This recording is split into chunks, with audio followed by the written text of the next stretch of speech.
On est prêt, Vincent? Alors, je leur dis bon matin tout le monde. Nous sommes en ligne. Aujourd'hui, on va sortir des sentiers battus et s'aventurer sur un territoire un peu plus inconnu. Et il y a quelques mois, je vous ai parlé que je voulais justement voir avec vous des paroles dites par Jésus. Toutes les paroles que Jésus a dites, c'est pratiquement impossible, je n'aurai pas tout le temps pour faire ça. Mais comment que les paroles de Jésus étaient importantes? Et même, la plupart sont prophétiques. Nous qui sommes arrivés au temps de la fin. Et c'est ce que nous allons faire ce matin. Nous allons prendre une parole du Seigneur et on va l'analyser en deux volets. Le premier volet, c'est ce matin. Et le deuxième volet, on va le voir, mais un peu plus tard, surtout la portée prophétique. Mais je pense que ça ne sera pas avant 2024 ou 2025, si le Seigneur n'est pas revenu avant. Mais chose certaine, ça ne sera pas avant 2024. C'est un texte qui, selon moi, a été traité à la légère, malheureusement. Et je n'ai pas entendu souvent une prédication sur ce sujet ou un enseignement très, très approfondi. Mais quant à moi, je ne pouvais pas passer à côté. Puis ça fait plusieurs mois que j'y pense. Puis je suis quand même à l'aise de l'apporter dans cette assemblée. Et c'est un sujet quand même assez délicat, mais qui va répondre à plusieurs interrogations. C'est évident que le sujet traité concerne un auditoire plutôt mature spirituellement, un auditoire préparé, de sorte que si vous êtes nouveau dans la foi, bien écoutez, il y a certains dimanches, comme aujourd'hui, qui vont demander une plus grande attention, puis une meilleure compréhension. Mais comme l'Ecclésiaste dit, car avec beaucoup de sagesse, on a beaucoup de chagrin, et celui qui augmente sa science augmente sa douleur. Nous allons tourner dans Matthieu, chapitre 12, verset 43.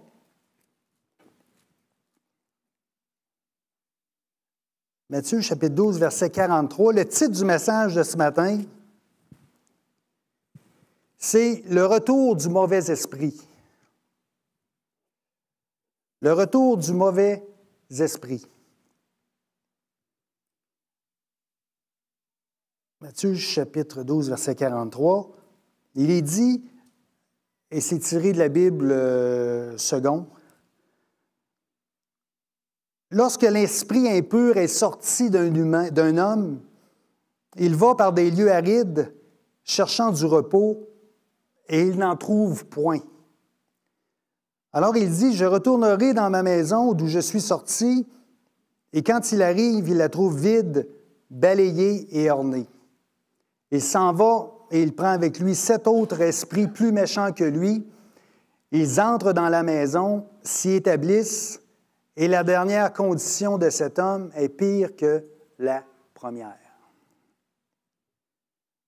L'idée générale de ce texte, si j'avais en quelques phrases, ou je dirais, Jésus illustre de manière frappante et effrayante la conséquence d'une réforme religieuse et morale ne prônant pas aussi une bonne relation avec lui. Alors, ce matin, on va toucher un petit peu la démonologie. Les chrétiens pensent parfois que c'est un sujet qu'il ne faut pas aborder. Il ne faut pas s'occuper des mauvais esprits puis des démons. Il faut les laisser tranquilles. Ce n'est pas malheureusement vrai, car ils ne vous laisseront pas tranquilles. Parce qu'en étant chrétien, vous devenez une cible, même si vous avez une protection en Jésus-Christ. Alors, le texte qu'on voit,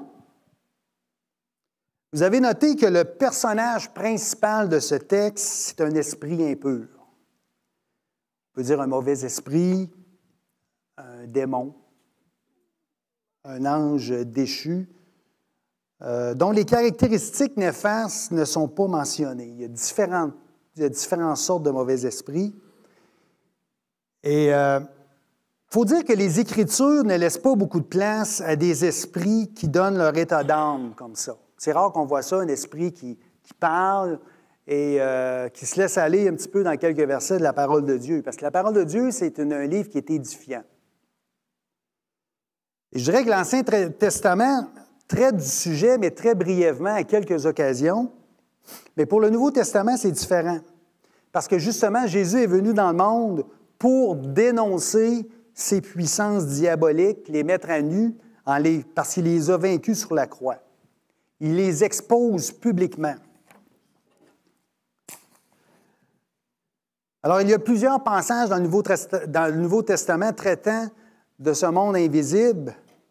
Pourquoi? Afin de nous enseigner, nous les croyants, et de ne pas se laisser berner comme les incroyants, qui ne croient pas en général à tout ce monde invisible-là, ces mauvais esprits.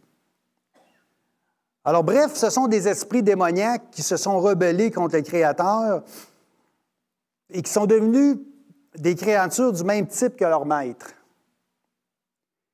Et comme un homme qui est pris de folie, ces mauvais esprits-là n'ont rien de bon à dire, à penser, à faire. C'est pour ça qu'ils ne sont pas mis en évidence dans la parole de Dieu. L'Évangile de Marc, il est écrit, Jésus a dit, c'est écrit, il ne permettait pas aux démons de parler. Puis de plus, c'est un monde qu'on n'a pas accès. Dans les années 70, il y a un groupe de pasteurs qui avait entrepris un genre de séminaire sur la délivrance dans un coin de pays éloigné, avaient poussé plus loin leur désir de connaître ce monde spirituel, mais plus particulièrement ces mauvais esprits. Et ils ne s'étaient pas arrêtés sur leur ministère de délivrance, mais commencèrent à tenir de longues conversations avec ces esprits, cherchant à obtenir une compréhension particulière des choses du royaume invisible et spirituel. Mais cela se révéla désastreux. Le groupe s'enfonça dans de grandes erreurs doctrinales et certains moururent prématurément. Alors, on ne joue pas avec ces choses-là. Je lisais dernièrement en Amérique du Sud, je crois, je ne l'ai pas noté, mais il y a peut-être un mois, il y a des jeunes qui ont joué avec des jeux, des genres de jeux, un jeu Ouija, et il y était plusieurs jeunes, et ils se sont retrouvés à l'hôpital. Tous ont été à l'hôpital, tous sont tombés malades. Alors, il faut faire attention quand on aborde ce genre de sujet-là. Mais, je dirais ce matin, comme il y a des personnes qui sont incarcérées indéfiniment dans des pénitenciers, d'autres incarcérés pour un temps, où il y a des gens qui sont libres comme nous, c'est la même situation pour les mauvais esprits. Certains sont enchaînés éternellement. Certains sont enchaînés pour un temps et seront libres bientôt. Et d'autres sont libres. Alors, qu'est-ce qu'ils font? Ils séduisent, ils tourmentent, ils torturent, ils contraignent, ils rendent esclaves, ils créent des dépendances, ils souillent, ils trompent, ils attaquent le corps, etc. Ils ont une volonté, une émotion, une intelligence, une conscience de soi et sont capables de parler. Alors, cet esprit impur qu'on voit représente la nature malveillante de tout le monde des esprits. On continue dans notre texte. Rien ne nous indique par quel moyen cet esprit impur est sorti d'un homme ou arrête de l'oppresser. Il se peut que cet homme ait pris la décision morale de renoncer au péché et de mettre sa vie un peu plus en règle du point de vue moral. Alors, il s'ensuit que ce mauvais esprit-là n'exerce plus son emprise ou cette oppression sur la personne.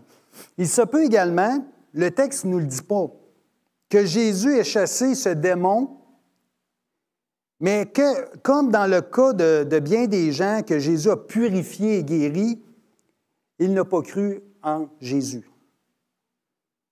Mais quelle que soit la raison, et les Écritures ne nous le disent pas, cet homme est temporairement libéré de la présence de cet esprit impur qui lui infligeait sûrement quelques tourments. Encore une fois, le texte ne mentionne aucunement une nouvelle naissance. Il ne mentionne pas qu'est-ce qui est arrivé. Les Écritures ne vont pas en profondeur concernant, pourquoi le mauvais esprit est parti. Il ne parle pas également d'une possession. On ne parle pas de possession aussi, ce n'est pas écrit. Quand Jésus parle de possession, c'est un contexte qui est différent. Alors, il faut appliquer ce passage-là dans un usage général. Et on continue dans le texte. Après avoir quitté cet homme, le mauvais esprit va dans des lieux arides, cherchant du repos, et il n'en trouve point. Le texte nous dit qu'il n'en trouve point. Alors, étant des êtres spirituels, les mauvais esprits n'ont pas besoin de nourriture et d'eau comme c'est le cas des humains. Et ici, les lieux arides représentent des zones, certains types d'écosystèmes caractérisés par une pénurie de ressources telles que l'eau et de végétation qui pousse. Endroits où les plantes et les animaux vont survivre, mais c'est quand même très difficile. Bref, un endroit où il ne fait pas bon vivre, mais c'est la réalité, c'est la nature de ces mauvais esprits. Ils vont dans des endroits, ce qu'on dirait entre guillemets, désert. Et d'après le passage qu'on voit, il semble évident que les démons préfèrent habiter dans ou près des créatures corporelles, surtout des humains et des animaux. Et quand un mauvais esprit veut exprimer sa nature malveillante, il se sent plus chez lui, dans ou près d'un être humain. Et c'est justement par l'intermédiaire d'êtres humains que Satan et ses démons peuvent le mieux accomplir leur mauvaise œuvre et s'opposer à Dieu. Et vous allez voir vers quoi je m'en vais. On continue dans le texte. Ne trouvant aucun lieu satisfaisant où résider, le démon décide de retourner dans son ancienne demeure. Je retournerai dans ma maison d'où je suis sorti. Il est très présomptueux. Il pense qu'il va avoir encore un accès dans l'environnement qu'il avait et il parle encore de sa maison alors qu'il est parti. Il y a un fort sentiment de possessivité.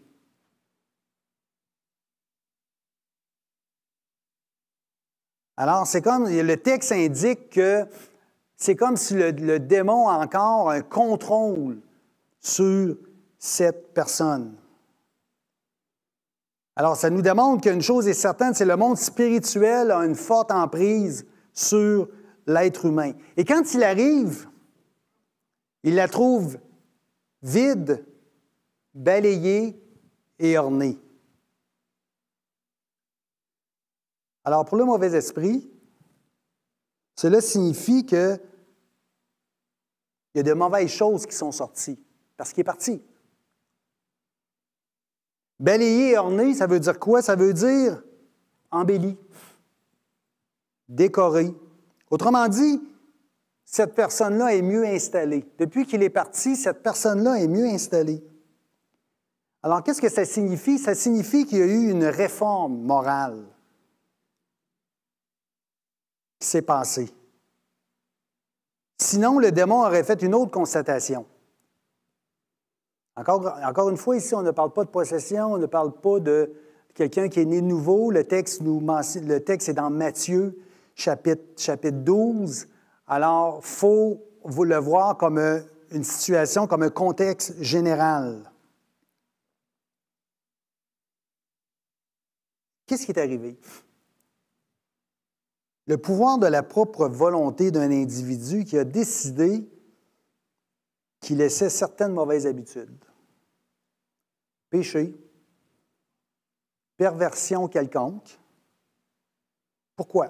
Par crainte d'un emprisonnement, d'une maladie, peut-être de la ruine financière ou tout d'autres motifs. Et une personne peut trouver le moyen de se débarrasser de ses certaines habitudes pécheresses, même si elle n'est pas sauvée.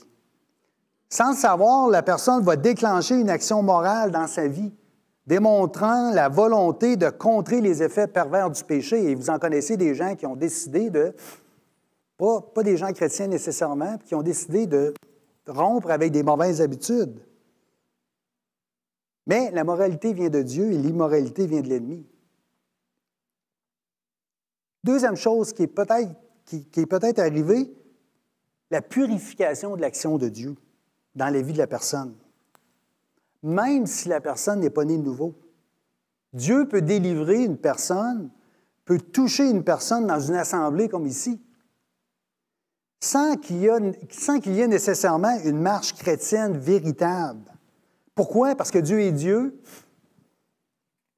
et Dieu agit selon sa propre volonté, et c'est une action tout simplement de grâce. Je fais ce que je veux, c'est ce que la Bible dit. Et peut-être la personne le fait, l'homme le fait par amour pour sa femme et ses enfants, décide d'embrasser certaines valeurs chrétiennes sans pour autant s'être repenti. Une autre chose, troisième chose, un croyant né de l'Esprit. Le Seigneur fait un ménage dans sa vie, fait une purification au travers des années et décide de prendre une autre direction. Cependant, il y a un problème. Le démon mentionne que cette maison, oui, a été balayée et il y a eu une réforme morale. Puis il appelle encore sa maison, c'est tordu, là. Mais il dit la maison est vide. Maison vide, rien n'habite dans cette maison. Dans le cœur de la personne, il n'y a rien. Oui, une réforme morale, sûrement pas habitée par le Saint-Esprit, parce que quand le Saint-Esprit habite dans une personne, écoutez, c'est quelque chose. Il n'y a rien. Pas d'autres démons, la maison est vide. Alors oui, il y a eu un genre de purification, il y a eu un genre de décision morale approfondie. Mais si elle ne vient pas de Dieu, puis elle ne s'accompagne pas de la foi salvatrice, cette purification, cette réforme morale est temporaire. Parce que, voyez-vous, il y a beaucoup de gens que Jésus a chassé les démons, qui sont morts et sont allés retrouver ces démons en enfer, car ils n'ont pas accepté l'offre du salut. La plupart de ceux que Jésus a œuvré n'ont accepté que d'être temporairement guéris d'une maladie et temporairement délivrés d'une influence démoniaque. Ils lui ont soumis les symptômes et les conséquences sans lui soumettre nécessairement leurs péchés. On parle dans Luc, chapitre 17, verset 11, qu'il y a seulement un seul lépreux qui est revenu voir Jésus, alors que 10 avaient été guéris. Alors, pour justement enlever cette nature pécheresse, vous savez, frères et sœurs, que ça prend la repentance en Jésus-Christ. La maison est vide, mais le texte ne mentionne nullement « il revient », mais il ne revient pas seul. Pourquoi? Peut-être que son influence n'a pas tellement d'impact. Peut-être qu'il se dit étant donné que je suis parti, si je reviens, ça va être la même chose. Je ne sais pas dans qu'est-ce qu'il peut penser. Puis il va chercher des acolytes, il va chercher ses chums. Plus méchant, puis plus tordu que lui, alors que lui est déjà méchant. Alors ce qu'il veut, c'est une emprise plus forte encore sur l'individu. Car justement, il n'a pas apprécié sa décision, sa réforme morale. Alors, la Bible dit, il s'en va et il prend avec lui 7 autres esprits plus méchants que lui. Plus méchant veut dire plus fort, différent, avec peut-être une autre approche. Parce que ceux qui ont étudié la démonologie, il y a toutes sortes de mauvais esprits. Alors, messieurs, regardez le contexte. Vous êtes en face de quelqu'un, vous allez vous battre contre quelqu'un, vous n'avez pas le choix, ou pour ceux qui sont peut-être plus jeunes que moi, là, qui ont encore de la force un peu, là, et vous êtes plus jeunes, vous allez vous battre avec quelqu'un, vous dites, il n'y a pas de problème, je vais être capable de me défendre, ces choses-là. Mais si il arrive 7 amis ou 7 chums de cette personne-là, encore plus fort que lui, pensez-vous que vous allez être capable de vous battre et de remporter, et de vous sauver et vous êtes cuit? À moins d'être le boxeur Mike Tyson, je ne pense pas qu'on est capable d'arriver avec... on est rendu 8 personnes. Et je fais un petit parallèle. Voyez-vous, Jésus, la Bible mentionne qu'il frappe avant d'entrer. Apocalypse, chapitre 3, verset 20. « Voici, je me tiens à la porte et je frappe. Si quelqu'un entend ma voix et ouvre la porte, j'entrerai chez lui, je souperai avec lui et lui avec moi. » Voyez-vous comment c'est beau quand on parle du Seigneur?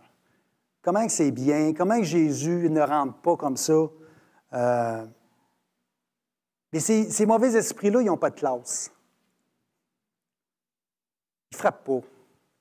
Ils vont te frapper, mais ils ne frapperont pas à la porte. Ils vont entrer, ils vont s'établir. Et la Bible dit que Jésus a dit la condition de cette personne est pire que la première. C'est sans équivoque. On ne peut pas argumenter. Jésus l'a dit.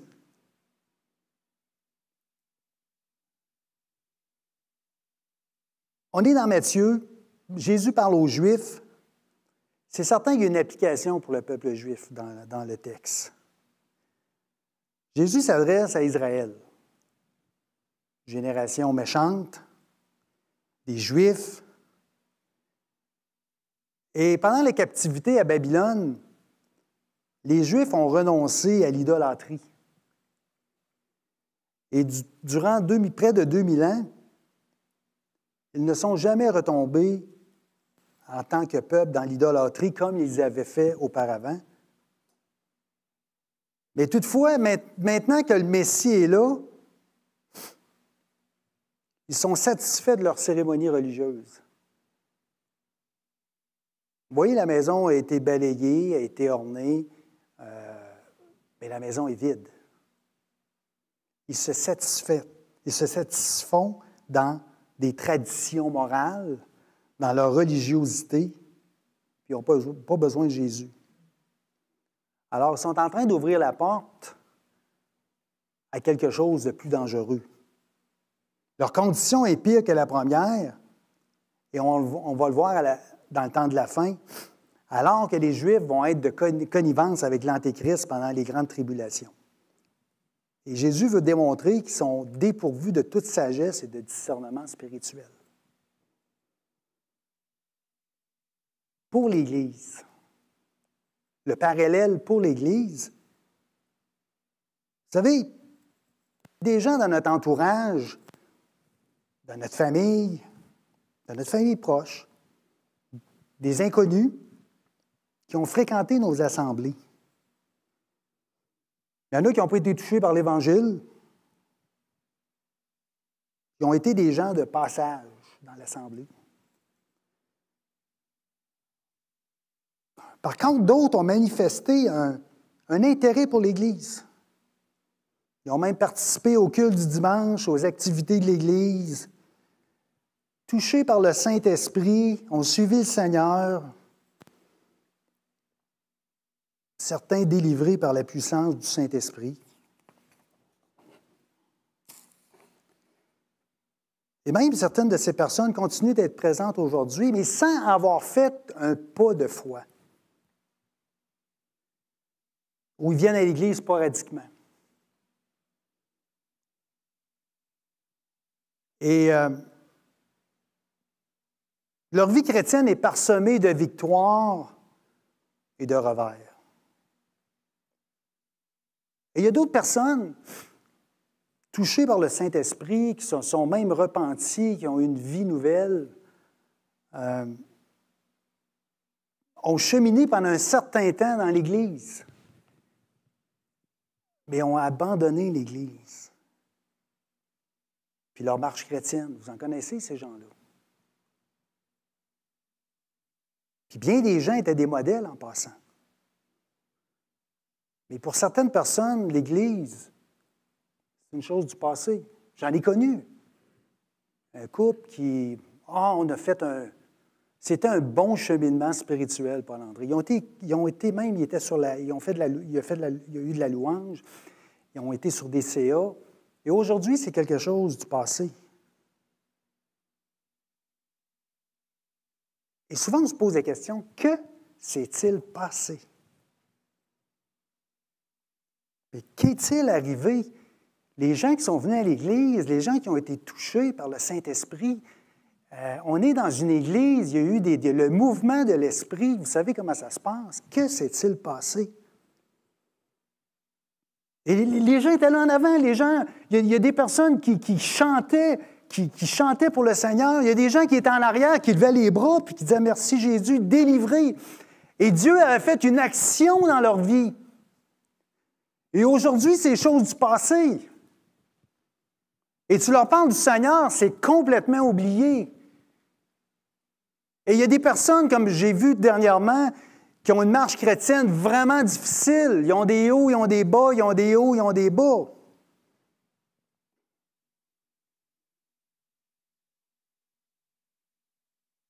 Puis encore une fois, que s'est-il passé? Bien, c'est pas compliqué. Ils ont ouvert une porte.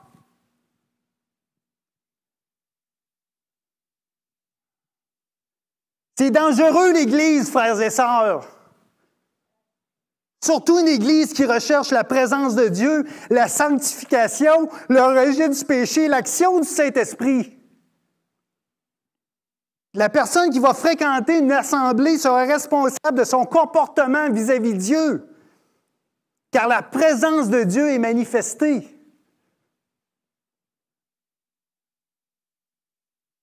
Ils n'ont pas été maîtres de leur vie. Proverbe chapitre 25, verset 28. Comme une ville forcée et sans muraille, ainsi est l'homme qui n'est pas maître de lui-même. Oui, certains individus ont été touchés par le Saint-Esprit, délivrés de certains comportements, de plus en plus disponibles pour Dieu et de moins en moins pour l'ennemi. Une vie transformée. Non repenti peut-être un processus de repentance. Sa maison est vide, balayée et ornée, mais encore disponible pour l'ennemi. Tout est dépendant de la situation de la personne. Et le mauvais esprit va revenir avec ses acolytes, sournoisement. Et Jésus est sans équivoque. Il rentre dans la maison. Lui remettre le péché ou lui propose une alternative. On ne sait pas ce qui se passe. Ce sont des êtres très intelligents. Au début des années 90, moi j'entendais dans ma vie chrétienne 3 péchés. Il y avait 3 péchés, il n'y avait plus rien d'autre. Il y avait l'alcool, la drogue, l'adultère. On s'en tenait à 3. Le reste, aucun problème. C'est pas vrai. On peut tomber dans d'autres choses. On peut tomber dans l'avarice, on peut tomber dans la colère, on peut tomber dans l'athéisme, dans la religiosité, dans le matérialisme, dans les jeux, dans le non-soin de sa famille, dans l'indifférence complète. Des gens qui ont l'air heureux, mais c'est vide. mais ils sont dans un tourment quand même. Ils sont hypnotisés par les démons. Et tout ce qu'ils ont expérimenté, tout ce qu'ils expérimentent, ils le rejettent ou ils ont de la difficulté. Et Jésus va dire qu'ils tombent dans une condition pire que la première.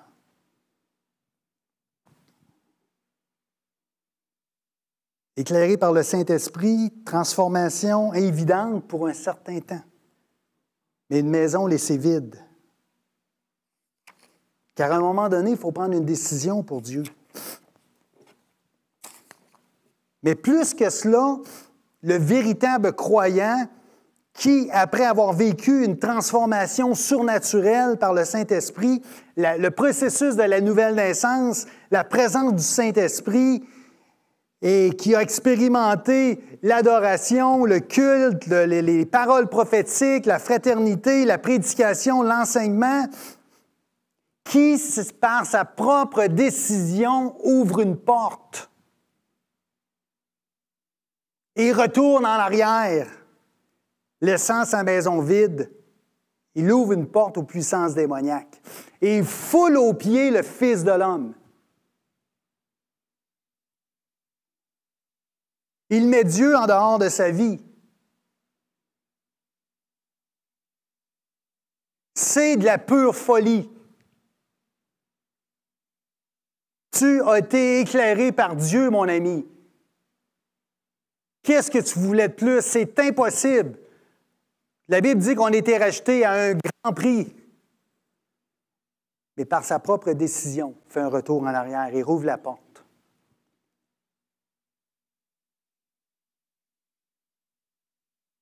Pourtant, les démons savent qui est Dieu. Jacques, chapitre 2, verset 19, « Tu crois qu'il y a un seul Dieu? Tu fais bien. » Les démons le croient aussi et ils tremblent.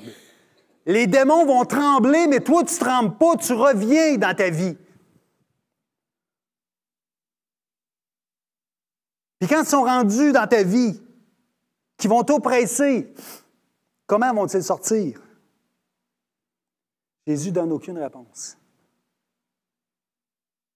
Moi, j'en conclus que le retour va être très difficile, improbable. La personne risque de devenir comme les anges déchus.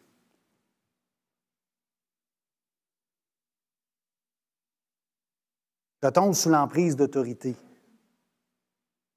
Et c'est très, très, très subtil. Il y a quelques années, je faisais de la thérapie dans une maison de transition, de maison d'hommes. Et il y a quelqu'un, un homme qui me dit, peut-être 35, 36 ans, qui me dit, « Paul André, ça fait plusieurs maisons que je fais. Et à chaque fois que je sors d'une maison de thérapie, je retombe. »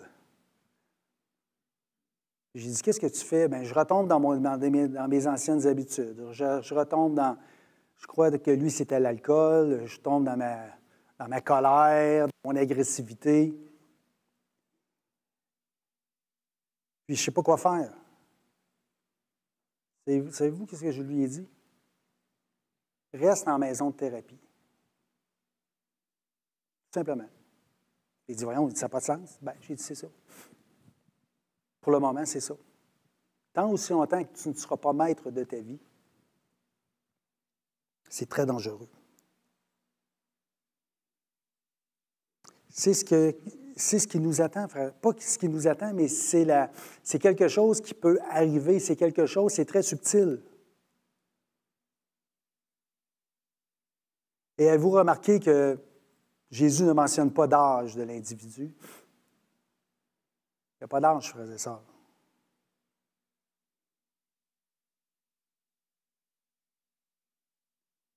Il y a encore des chrétiens qui s'interrogent sur la nécessité de venir à l'Église, alors qu'il y a des dangers dans le monde, qu'il y a des dangers qui sont présents. Alors que l'Église, on va avoir de la fraternité, on va avoir de l'encouragement, on va avoir de l'exhortation, on va avoir de l'enseignement, il y a des gens qui vont prier pour nous. Voyez-vous, on est engagé dans une guerre spirituelle qui se déroule sur la terre et dans le ciel. Paul décrit une lutte contre des forces démoniaques. Éphésiens chapitre 6, verset 12. C'est un conflit. C'est un conflit. Et on prend des choses à la légère. Parfois, une personne qui semble relativement peu importante pour nous, dans l'Assemblée, mais cette personne-là constitue un élément stratégique dans un conflit. Alors, pour les puissances démoniaques, ils savent que cette personne-là, elle peut avoir un impact dans l'Église, sans que nous le sachions. Ils peuvent s'attaquer à cette personne-là. Un seul individu, par exemple, peut être la clé du salut pour toute une famille et même une communauté.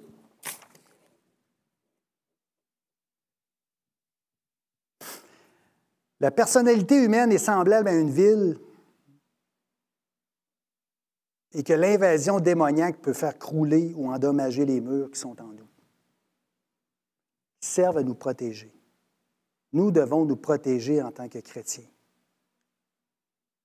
Paul écrit dans 1 Timothée, chapitre 4, verset 1, « Mais l'Esprit dit expressément que dans les derniers temps, quelques-uns abandonneront la foi pour s'attacher à des esprits séducteurs et à des doctrines de démons. » Qu'est-ce qu'ils vont faire? Ils vont ouvrir une porte.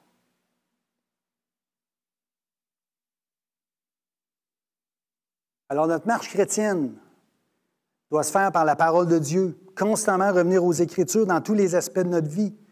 Josué, chapitre 1, verset 8, « Que ce livre de la loi ne s'éloigne point de ta bouche, médite-le jour et nuit pour agir fidèlement selon tout ce qui est écrit, car c'est alors que tu auras du succès dans ton entreprise, c'est alors que tu réussiras. » Deuxième chose, se revêtir de louange. Ésaïe, chapitre 61, verset 3, « Un vêtement de louange au lieu d'un esprit abattu. » Frères et sœurs, il y a de la victoire dans la louange. C'est pour ça qu'il y a de la louange dans nos cultes. C'est pas, je l'ai déjà dit, c'est pas une louange d'un, puis de l'autre, puis qui décide par une idée flamboyante là, de chanter tel cantique. J'ai rien contre ça, mais c'est une louange. Pourquoi qu'on rentre dans la louange? Pour, oui, rentrer dans la présence de Dieu, mais Dieu est tout le temps présent, mais pour avoir un élément de victoire dans le culte, frères et sœurs, entre autres. Une discipline spirituelle. Qu'est-ce que Jésus a dit? Les derniers mots de Jésus, « Allez et faites des disciples ». Oui, ça prend des membres dans une assemblée, je n'ai rien contre ça, mais ça prend surtout des disciples. L'Église a besoin de disciples. Quatrième point, des bonnes relations. 1 Corinthiens, chapitre 15, verset 33. « Les mauvaises compagnies corrompent les bonnes mœurs. » Cinquième point, être rempli du Saint-Esprit. Éphésiens, chapitre 5, verset 18. « Soyez remplis de l'Esprit. » Et dernier point, Éphésiens, chapitre 6, verset 13. « Être revêtu de l'armure de Dieu. » Tous des points que vous pouvez regarder. Alors, Paul-André, qu'est-ce qu'il reste à faire? Voyez-vous, quand on veut estimer la valeur d'une propriété, il y a trois choses qu'il faut regarder. Il n'y en a pas deux, il n'y en a pas quatre, il y en a trois. Son emplacement, son emplacement, son emplacement. Trois choses qu'il faut regarder dans l'Église pour les gens qui ont ouvert une porte, pour les gens qu'on ne voit plus, des gens qui ont de la difficulté dans leur vie, des gens dans notre famille, des gens qui sont rétrogrades. Je n'ai rien contre les bons conseils, mais qu'est-ce qu'il faut faire? Trois choses. Prier, prier, puis prier. La seule façon de repousser les forces démoniaques, et on ne se cachera pas ce matin, c'est la prière. 2 Corinthiens, chapitre 10, versets 4 et 5, « Car les armes avec lesquelles nous combattons ne sont pas charnelles, mais elles sont puissantes par la vertu de Dieu pour renverser les forteresses. » Alors, les forteresses, c'est les puissances du mal. Alors oui, malheureusement, c'est des choses qui arrive et Jésus l'explique. Il faut voir le texte de cette façon-là appliqué à l'Église. Combien des gens ont ouvert des portes? Faisons attention, frères et sœurs, dans notre conduite. Et de ne pas prendre pour acquis ce que le Seigneur a fait dans nos vies. C'est extraordinaire.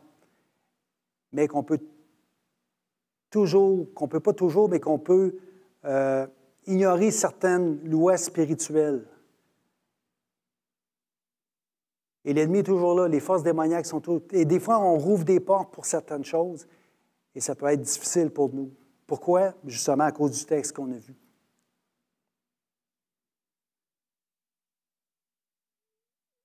Et la deuxième partie du texte, on va regarder la portée prophétique pour une société, pour une nation dans les prochains mois. Alors, on va prier. Seigneur, on te remercie pour justement ce texte, Seigneur Dieu, et vraiment, Seigneur, de nous ouvrir l'esprit, Seigneur, les yeux, vraiment tout ce qui se passe, Seigneur. Et encore une fois, Seigneur, je demande une protection, Seigneur, contre justement ces puissances-là, Seigneur. C'est tout ce que Jésus a dit, Seigneur Dieu. Toutes les portes ouvertes, Seigneur. Tout ce qui peut arriver, Seigneur Dieu. Comment que ça peut être subtil, Seigneur. Comment que ça peut nous affliger, Seigneur Dieu. Et les gens également, Seigneur, qui ont de la difficulté aujourd'hui, Seigneur, les gens qui ont été rétrogrades, qui sont rétrogrades, Seigneur, les gens qu'on ne voit plus, Seigneur, les gens qui ont vraiment, qui ont une marche chrétienne vraiment très difficile, Seigneur Dieu. Alors justement, Seigneur, qu'on puisse avoir cette assemblée, une puissance, Seigneur, de prière, Seigneur. Une prière efficace, Seigneur, pour renverser justement les forteresses, Seigneur Dieu. Inculque-nous, Seigneur. Enseigne-nous, Seigneur, à prier. Et vraiment, Seigneur, avoir à cœur, Seigneur, de toutes ces... Et même pour notre propre vie, Seigneur Dieu. De pouvoir prier pour notre protection, Seigneur Dieu, la protection de nos enfants, Seigneur. Protection de notre conjoint, Seigneur Dieu. Et Seigneur, oui, apprends-nous, Seigneur, à prier, Seigneur. À repousser ce monde, Seigneur Dieu, ce monde invisible, Seigneur Dieu. Oui, Seigneur, à mettre une bénédiction, Seigneur Dieu. À toucher, Seigneur, Seigneur, ces gens-là, Seigneur, à toucher toutes ces actions-là, Seigneur, tout ce qui se passe. On veut, Seigneur, une puissance, mais on veut seulement ta présence. On veut avoir ta présence dans ce lieu, Seigneur Dieu. On veut avoir l'action de ton Saint-Esprit, Seigneur. Qui va également toucher, Seigneur, ces gens-là, Seigneur. Qui va nous toucher également, Seigneur, pour fortifier notre vie, fortifier notre foi, Seigneur. On en a besoin, éternel Dieu. Manifeste-toi, Seigneur, en puissance, Seigneur. En guérison, Seigneur. En miséricorde, Seigneur. Pardonne toutes choses, Seigneur Dieu. Et on te remercie dans le nom de Jésus. Amen. Gloire au Seigneur. N'oubliez pas qu'il y a un dîner fraternel ce midi en bas. Et pour ceux qui vont être en bas, bien, bon dîner. Et ceux qui ne sont pas au dîner fraternel, bien, soyez bénis et passez une bonne semaine.